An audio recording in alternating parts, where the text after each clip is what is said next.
Welcome to Lecture 3. In this lecture, I will discuss the tools and process involved in prototyping with the Arduino. There is nothing Arduino specific about either these tools or process. The Arduino is an incredibly effective creative tool because it accelerates prototyping dramatically.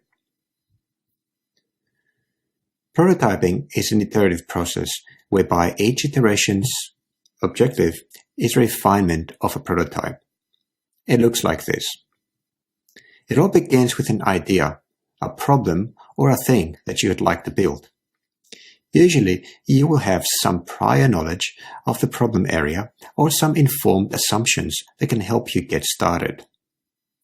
But at the very beginning, you will not have the details or at least some of the knowledge necessary to help you in actually building whatever you're trying to build. So you go ahead and use what you know to build a prototype, version 1.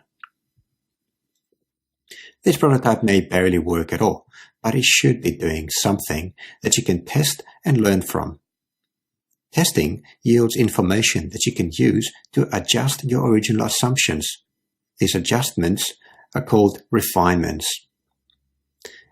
Iteration after iteration will yield more and more information and result in more and more refinements until at some point your prototype, be it version 1, 2, or 100, is the product or solution you aimed for. You could do prototyping using bare bones electronic components down to the transistor. However, with the Arduino, you can prototype much faster because 1, you will be using general purpose and already tested components which allow you to focus on your actual objective, and 2, you'll be using high-level tools to do so. Yet another really nice thing about prototyping with the Arduino is that you only need a few very basic tools. Not including the board itself, shields, and other components mentioned in Lecture 2, you can build great projects with just these items: a multimeter, a solderless breadboard, jump wires, and a power supply. A multimeter is not strictly required for the majority of the projects you will be building as a beginner. However, having one and getting to know how to use it will help you a lot later on. Multimeters vary in capabilities and prices, but for $20 or $30, you can get a really nice digital one that will show you things such as voltage AC and DC, resistance, and continuity between two parts of a circuit. With these basic capabilities, you will be able to check that there is voltage differential between two pins or that a battery is charged. Check the resistance of a resistor and confirm that two parts of a circuit are electrically connected.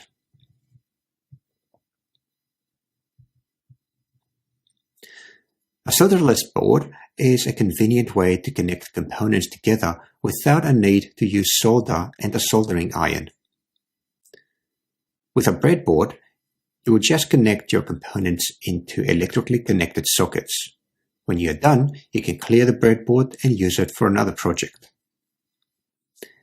In a breadboard, you get a couple of rows containing sockets that carry ground and positive voltages along one or both sides of the board, and multiple columns containing sockets that are electrically connected. If you could X-ray a breadboard, you would see something like this.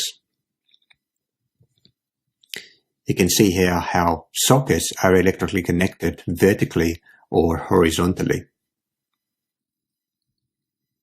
And here is a picture of a simple Arduino project where an LED that is connected to the Arduino pin 9, which is a digital out pin, and ground via a resistor. Instead of making the connections directly into the Arduino connectors, which will result in a messy bundle of wires, I plugged the LED resistor and jumper cables into a mini breadboard, a much cleaner setup.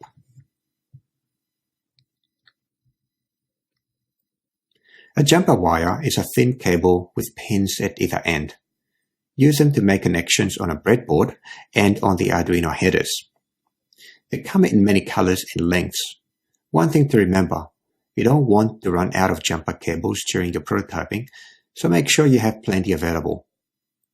My only rules when it comes to jumper cables are these. 1. Use red for positive voltages. 2. Use black for ground. Any other colors can be used to signify the connection of different kinds of components or functions that each one serves. For example, you could use light-colored wires for sensors and dark ones for buttons or displays. Up to you.